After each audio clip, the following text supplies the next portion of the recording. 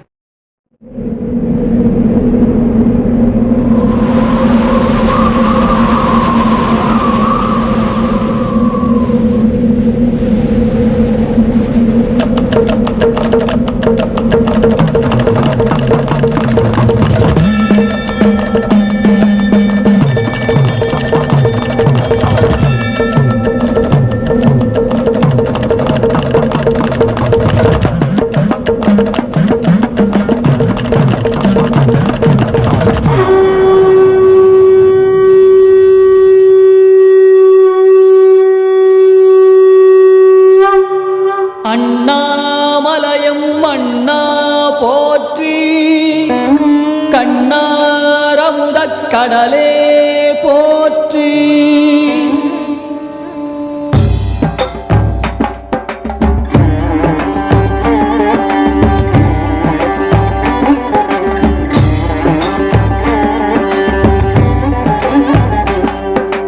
திரிபுரம் எரித்த விரிசடை கடவுள் தேரில் ஏறி வருகின்றார்.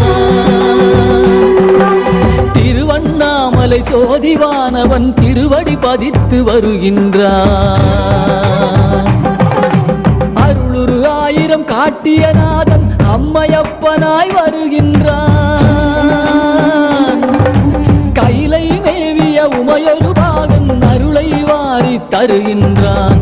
அண்ணாமலையான் வருகின்றான், அருளை வாரி தருகின்றான்.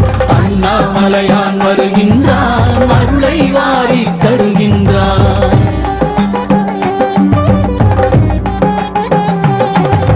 குருவாய் திருப்பெருந்துறையில் அருளிய கோலம் காட்டி வருகின்றான். திருவாய் மலர்ந்து வேதம் உரைத்த திருவாசகத்தான் வருகின்றான். மதுரை மாநகர் குதிரை சேவகன் மறுபடி ஒரு முறை வருகின்றான்.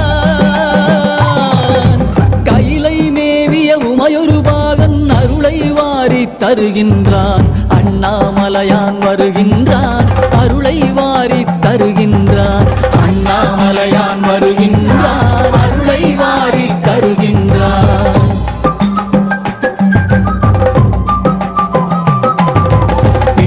காசை பட்ட கூலியான் பாதம் பதித்திட வருகின்றான். பாட்டு